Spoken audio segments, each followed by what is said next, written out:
사랑의 하나님, 더위를 피하느라 정신이 없었던 시간이 바로 엊그제인데 오늘은 차가운 이슬이 맺힌다는 한로입니다.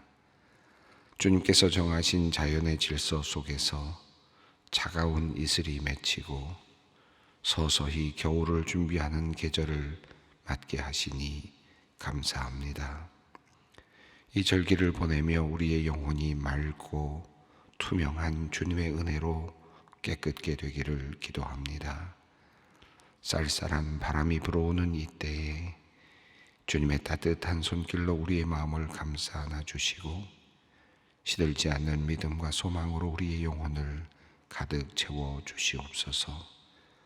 한 해의 결실을 준비하는 자연처럼 우리도 주님께 드릴 영적 열매를 잘 가꾸어 가게 하여 주시옵소서. 평화의 주님, 이 시간 간절한 마음으로 전 세계의 평화를 위하여 기도합니다. 지금 이 순간에도 이스라엘과 헤즈볼라의 전쟁이 격화되고 있습니다. 이스라엘은 대대적인 지상전에 나섰고 헤즈볼라도 미사일로 맞서고 있습니다. 여기에 이란까지 가세하며 국제사회는 초긴장 상태에 놓여 있습니다. 그리고 러시아와 우크라이나 전쟁은 2년 반 동안 장기화되며 수많은 인명과 재산의 피해를 가져왔습니다. 아직도 끝날 기미는 보이지 않습니다. 하나님, 고통 중에 있는 그 땅들을 주님 긍휼히 여겨 주시옵소서. 하루속히 그 땅에 전쟁이 멈추게 하시고 전쟁으로 인한 아픔이 더 이상 확산되지 않도록 주님의 강한 손으로 막아 주시옵소서. 이들이 서로를 향한 미움과 분노의 마음을 내려놓게 하시고 용서와 화해로 나아가는 길을 선택케 하여 주시옵소서. 전쟁을 일으킨 지도자들의 마음을 움직여 주셔서 이들이 무력의 방법이 아닌 대화와 평화의 길을 선택할 수 있도록 성령께서 그들의 마음을 변화시켜 주시옵소서.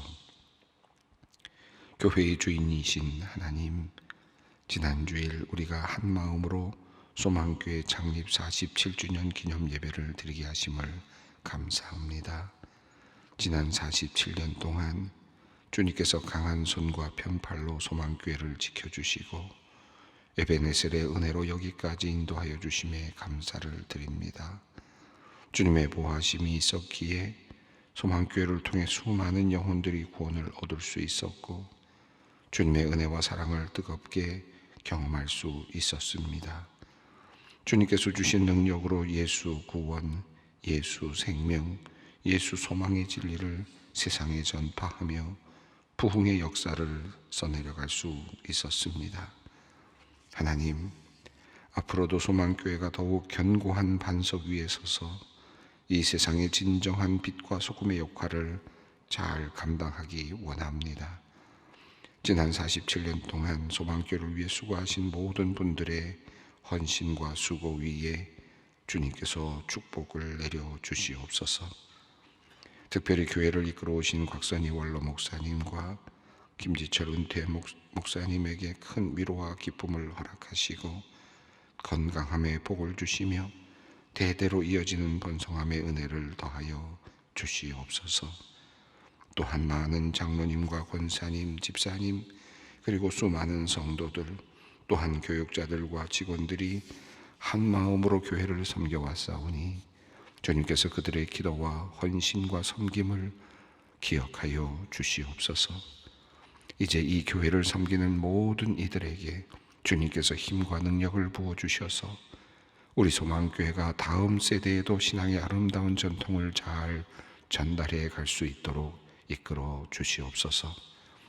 그리하여 시간이 갈수록 소망교회가 평안하여 든든히 서게 하시고 날마다 구원받는 사람이 더해가므로 하나님 나라 확장의 귀한 도구로 쓰임받는 소망교회가 되게 하여 주시옵소서.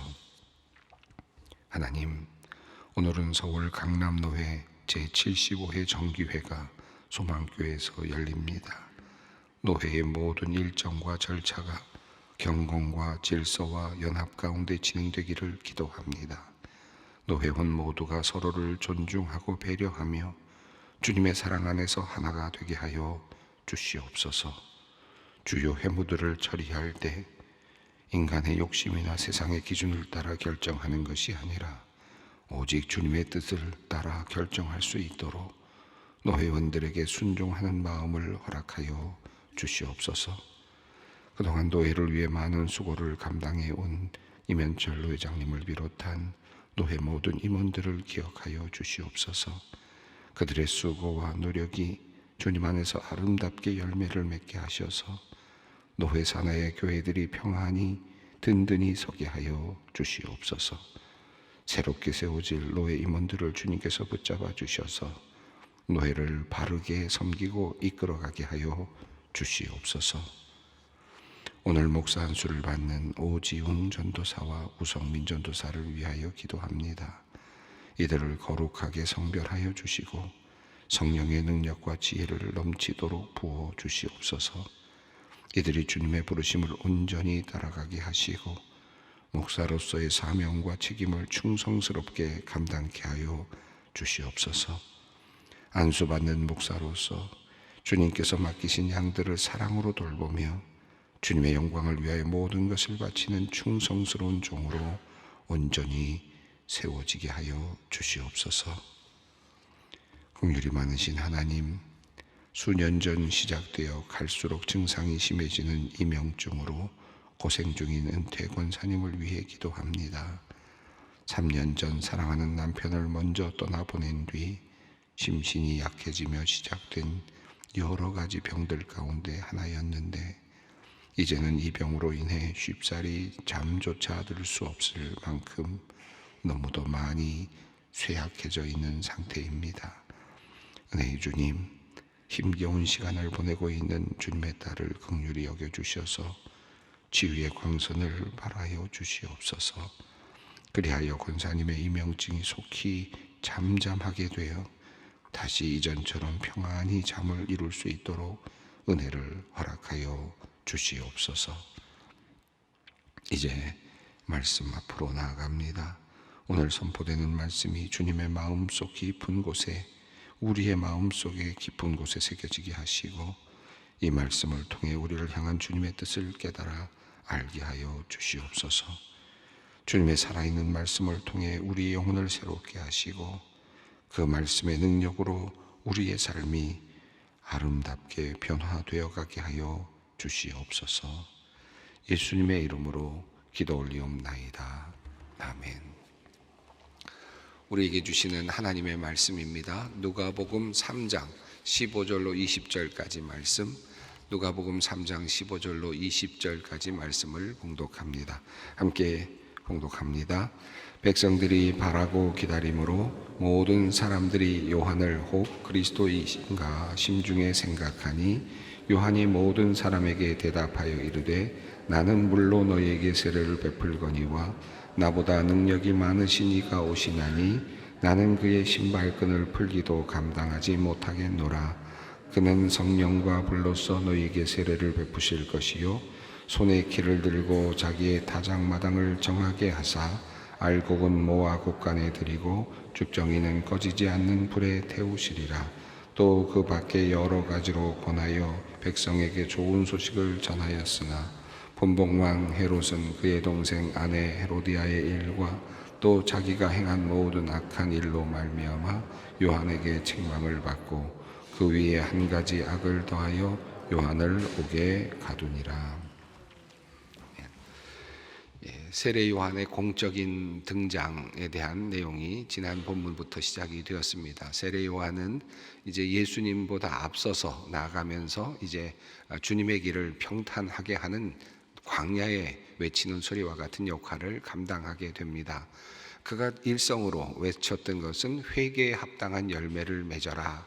이제 곧 이제 심판의 날이 다가왔다라고 하는 그런 메시지와 함께 종말의 날을 준비하는 그런 의미로서 이제 이 회개의 열매가 필요하다라고 하는 일성을 또 내어 뱉으면서 그가 사역을 시작을 합니다. 회개에 합당한 열매, 회개를 표명하면서 그는 회개에 이르는 세례에 대한 그런 말씀을 전파하죠. 그리고 세례를 베풀었습니다. 우리 기독교가 지금까지 세례를 베풀어 오는 매우 중요한 의미 있는 그런 그 출발점이 바로 세례 요한의 세례라고도 할 수 있겠습니다.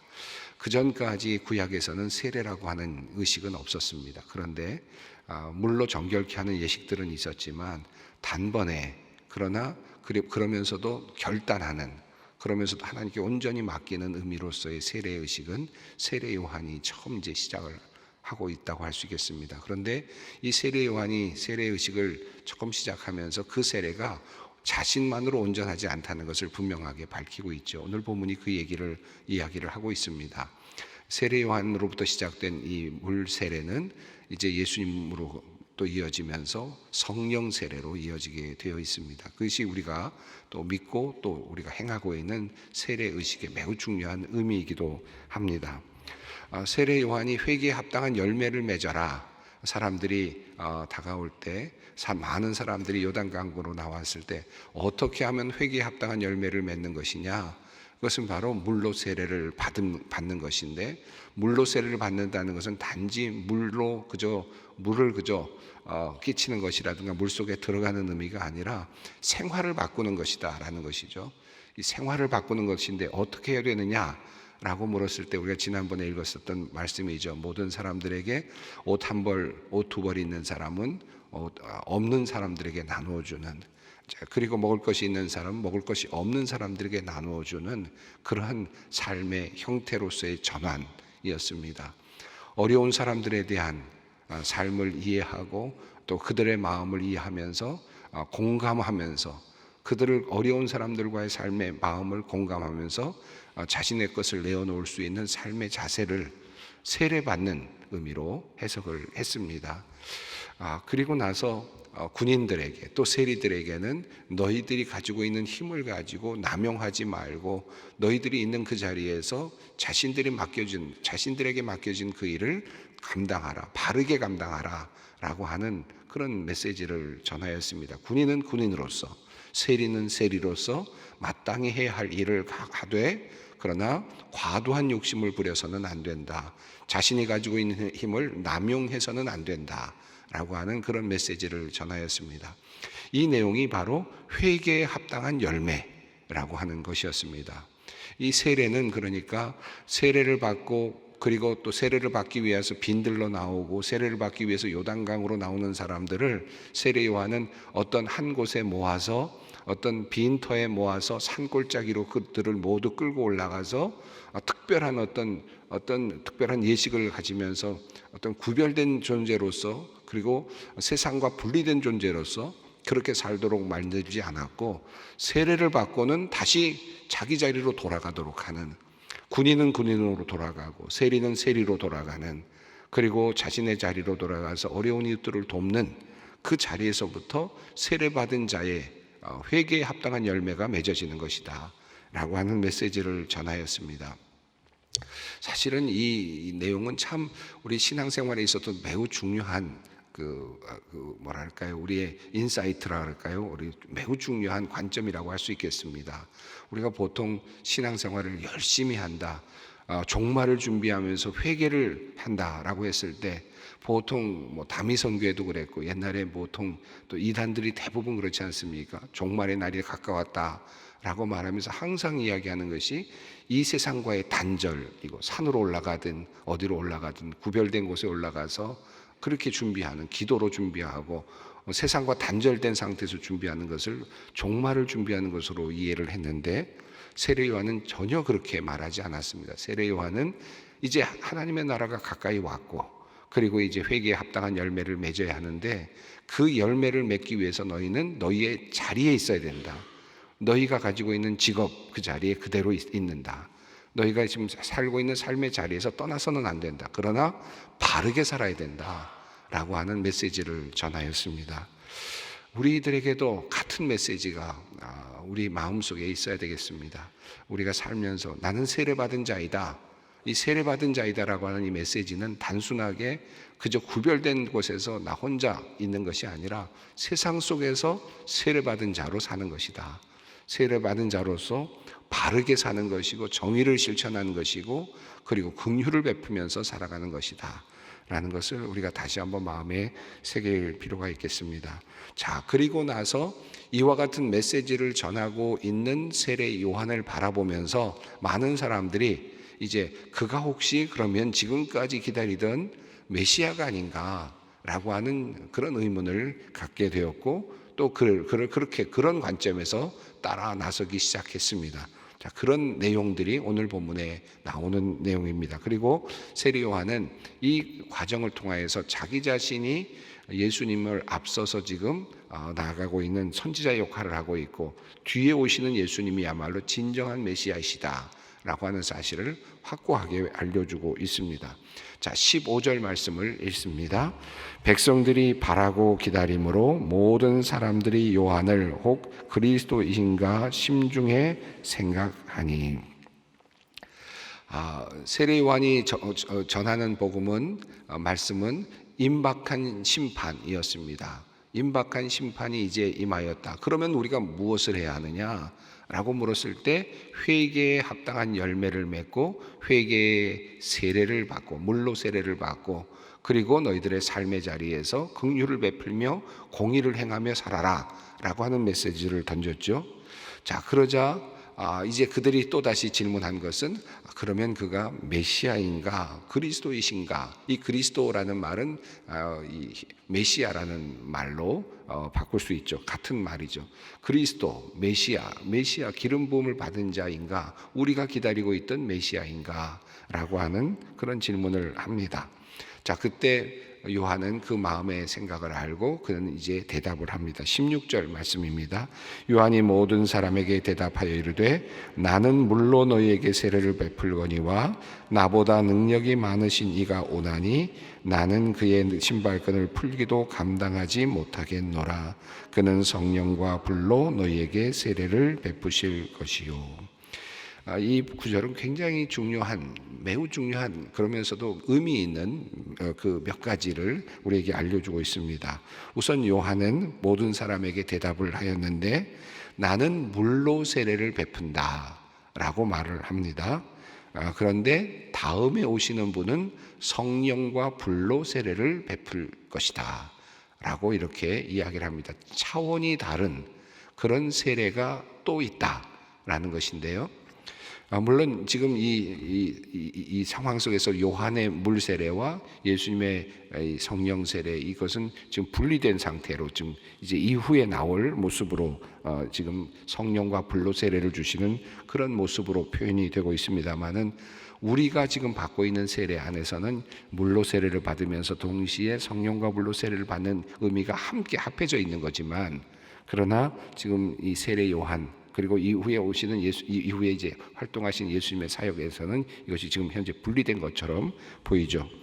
자, 물 세례로 세례를 주는 세례 요한. 그러나 예수님은 불과 성령으로 세례를 주실 것이다라고 말했습니다.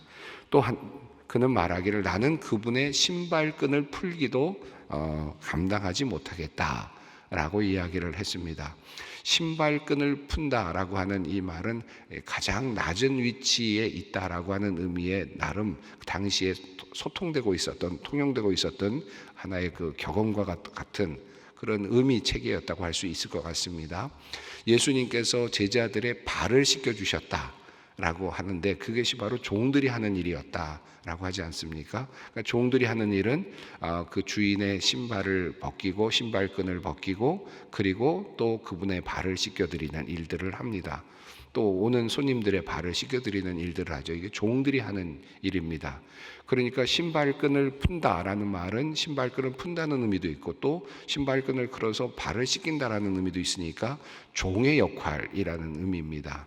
나는 그런데 종의 역할 정도도 감당할 수가 없다라고 하는 아주 지극히 낮은 표현을 사용하고 있습니다. 그러니까 예수님과 세례 요한 사이에는 어마어마한 간격이 있다라고 하는 그런 표현을 그가 지금 하고 있습니다. 그도 그럴 것이 세례 요한은 인간이죠. 인간 중에서 가장 위대한 선지자라고 표현할 수 있을지 모르지만 그는 그럼에도 불구하고 인간일 뿐입니다. 아무리 멋진, 아무리 훌륭한, 아무리 중요한 메시지를 담고 있는 그릇이라고 할지라도, 그러나 그럼에도 불구하고 그것은 그저 그릇에 불과하듯이 인간일 뿐입니다. 그런데 예수님은 하나님입니다. 하나님의 아들이십니다. 성육하신 하나님이십니다. 그러니까 인간과 하나님 사이의 간격을 어떻게 표현할 수 있겠습니까? 세례 요한은 이 사실을 분명하게 이야기합니다. 예수님은 그냥 인간 중에서 조금 뛰어난 분이 아니다. 인간 중에서 조금 더 탁월한 분이 아니다. 인간 중에서 뭔가 깨달으신 어떤 특별한 분이 아니다. 그런 의미는 그런 정도의 분이 아니다. 나는 그분을 종으로서 섬길 수도 없을 정도의 큰 간격이 있는 그런 관계라는 것이죠. 예수님은 그런 분이시다라고 이야기를 합니다. 또 그는 말씀하기를 능력이 많으신 이가 온다. 그분은 능력이 많으신 분이시다. 능력의 하나님이시다라고 이렇게 표현을 하였습니다. 세례 요한은 그러니까 이제 장차 일하실 예수님의 모습을 이미 그려내고 있습니다. 그는 나하고는 전혀 차원이 다른 분이시고, 내가 지금 물로 세례를 베풀지만 그는 성령과 불, 이 성령과 불이라고 하는 것은 완전히 다른 것이죠. 그리고 또 능력이 많으시다, 이렇게 표현을 했습니다. 자, 물 세례 그리고 성령 세례를 한번 생각해 보십시오. 이 성령 세례는 이제 누가복음에 이어서 사도행전으로 2편이 이어진다고 하지 않았습니까? 그러니까 이게 누가복음은 사도행전하고 연결해서 읽어야 되는데, 지금 예수님의 그 모습을 지금 세례 요한이 표현하면서 예수님은 불과 성령으로 세례를 주신다라고 했는데요. 그리고 나서 예수님의 사역이 쭉 진행이 되는데, 그리고 난 다음에 사도행전에 가면서 1장으로 가면서 이제 불과 성령으로 이제 세례를 주시는 그 모습이 나타나죠. 그러니까 이게 1편과 2편이 이제 이렇게 연결되면서 나타나는데, 드디어 불과 성령으로 세례를 베풀어 주시는 예수님의 모습, 그리고 사도행전에서 새로운 교회가 탄생하는 그런 모습이 드러납니다. 자, 이것을 미리 예견하듯이 좀 성령과 불로 세례를 베푸신다라고 이렇게 표현했습니다. 자, 물로 세례를 베푼다라고 하는 말씀은 깨끗하여진다라고 하는 말씀이고, 회개에 이른다, 회개하는 세례를 의미하지 않습니까? 물로 깨끗해진다라는 의미고, 이 물로 깨끗해진다는 의미는 앞서 말씀드렸지만 자기 자리에 가서 정의롭게 사는 것, 그리고 긍휼을 베푸며 사는 그런 삶의 자세, 결단, 이것을 우리는 물로 베푼 세례의 하나의 모습이라고 볼 수 있겠습니다. 회개에 이르는 세례라고 할 수 있겠죠. 그런데 성령으로 받는 세례는 어떻습니까? 성령은 누굽니까? 하나님 자신이십니다. 그러니까 하나님 자신이 어떻게 되는 거예요? 우리 안으로 들어오시는, 하나님이 우리 안에 들어와서 하나님과의 연접이 일어나는 겁니다. 하나님의 인격에 우리가 적셔지는 겁니다. 하나님의 인격에 타오르는 겁니다. 그렇게 함으로써 하나님의 인격과 맞닿아지는 경험이거든요. 그래서 그 경험이 우리를 정화시키고 우리를 깨끗하게 만드는 거죠. 하나님의 성품으로 바뀌어가는 겁니다. 하나님의 열정으로 바뀌어가는 것, 이것이 바로 성령의 세례이죠. 이것을 예수님께서 이제 보내주실 것이다, 그분이 보내주실 것이다 라고 이야기를 합니다. 17절 말씀을 읽습니다. 손에 키를 들고 자기의 타작마당을 정하게 하사 알곡은 모아 곡간 안에 들이고 쭉정이는 꺼지지 않는 불에 태우시리라. 그리고 예수님께서 하실 일은 뭐냐? 마지막에 모든 것들을 다 정리하셔서 이제 심판주로서 알곡들을 다 모아들이시는 일을 예수님이 하실 분이시다라고 하는, 그러니까 16절과 17절은 예수님이 어떤 일을 하시는 분이시고 어떤 분이신가, 메시아로서 성령과 불로 세례를 베푸시는 분이시고 능력이 많으신 분이시고, 그리고 또 모든 알곡들을 모아들이시는 분이시다. 나는 아니다. 세례 요한은 스스로를 표현하기를 나는 그 존재가 아니다 라고 말합니다. 나는 좋은 말로 너희들을 가르치고 그리고 너희들에게 회개를 촉구하고 책망하는 그런 일을 하고 있는 선생이다 라고 하는 것이죠. 나는 메시아는 아니다. 그러나 너희들에게 지금 가르치는 자로 지금 너희들을 이끌고 있다. 18절, 19절, 20절이 바로 그 세례 요한이 하고 있는 일을 이야기합니다. 18절 말씀 읽습니다. 또 그 밖에 여러 가지로 권하여 백성에게 좋은 소식을 전하였으나 19절입니다. 분봉왕 헤롯은 그의 동생의 아내 헤로디아의 일과 또 자기가 행한 모든 악한 일로 말미암아 요한에게 책망을 받고, 이 헤롯과 헤로디아의 이야기는 누가복음에서는 이렇게 아주 짧게, 이 본문에서는 짧게 나옵니다. 이 헤롯 안티파스죠. 헤롯 대왕이 아니라 헤롯 안티파스, 그의 아들 안티파스가 헤롯 빌립의 아내 헤로디아를 이제 설득해서 결국 이혼하게 하고 자기 아내로 맞이하게 됨으로써 상당히 참 뭐랄까요, 마땅치 않은 일을 하게 되는데, 여기 헤롯 빌립은 앞에 나와 있는 분봉왕 헤롯 빌립은 아니고 헤롯 대왕의 셋째 아내의 낳은 아들로서 같은 이름을 갖고 있는 빌립입니다. 이 빌립의 아내였던 헤로디아를 자신의 아내로 데려왔던 것을 이 세례 요한이 이제 비판을 하죠. 책망을 하죠. 그 책망을 받고서 그가 요한을 옥에 가두게 됩니다. 그 내용이 20절까지 나옵니다. 여기서 18절부터 20절까지의 내용에서 중요하게 볼 것은 좋은 소식이라고 하는 18절과 19절의 책망이라고 하는 그 단어이겠습니다. 세례 요한은 그러니까 좋은 말로 그들을 격려하고, 택함을 받은 자들에게는 희망의 말로, 회개하는 자들에게는 좋은 말로 하늘나라의 비밀을 설파하였고, 그러나 잘못된 길을 가는 사람들, 회개하지 않는 사람들에게는 책망을 하는 일을 하였다. 즉 가르치는 일을 했다. 선지자로서의 일을 감당하고 있었다. 그러나 그의 결과는 옥에 가두어지는 것이었다 라고 하는 내용이 아주 짧게 18절, 19절, 20절에 나타나고 있습니다. 오늘 본문을 읽으면서 예수님은 어떤 분이신가, 이 이야기를 하고 있고요. 그래서 예수님은 이제 세례 요한과는 전혀 다르신 하나님의 아들로서 이 땅에 오셨다는 사실을 이제 누가복음 세례 요한의 입을 통해서 우리에게 알려주고 있는데, 오늘 본문에서 우리가 좀 더 깊이 생각하고 싶은 것은 세례가 뭘까를 한번 깊이 생각할 수 있었으면 좋겠습니다. 물로 받은 세례, 또 불로 성령으로 받은 세례, 우리 모두가 다 세례 받았는데 아마 여기 계신 분들은 대부분 세례를 받으셨을 텐데, 내가 받은 세례가 뭘까? 바로 이 세례는 물 세례와 성령 세례가 하나가 되어 있는 세례입니다. 같은 이것이 한 자리에서 이루어지는 세례가 바로 우리가 받은 세례입니다. 물로 세례를 받는 것 같지만, 그러나 물로 세례를 받을 때 성령께서 우리에게 임재하시고 그리고 역사하시는 것, 이 내용이 이제 바로 다음 본문에 나오는데요. 물과 성령으로 세례를 받는 모습이 예수님의 모습 속에 나오지 않습니까? 자, 내가 받은 세례가 뭘까? 물로 받은 세례, 회개의 세례, 완전히 나의 삶을 탈피해서 회개하는 삶으로 나아가면서 정의를 회복하고 긍휼을 회복하고 공감하는 삶으로 나아가는 물 세례, 그리고 나서 거기에 덧붙여져서 하나님의 성품이 더딥혀지는 불 세례, 성령의 세례, 하나님의 마음이 느껴지는 그런 성령의 세례, 이 세례로 나아가는 이 세례의 의미가 바로 그러한 것입니다.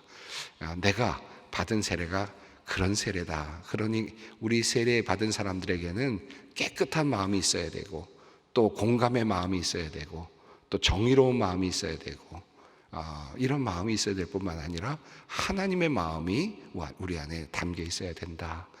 이런 마음, 내가 바로 이 세례 받은 자로서 바르게 살아가고 있습니까? 내가 이 귀한 마음들을, 하나님께 주신 이 귀한 은혜를 내가 잘 관리하고 있습니까?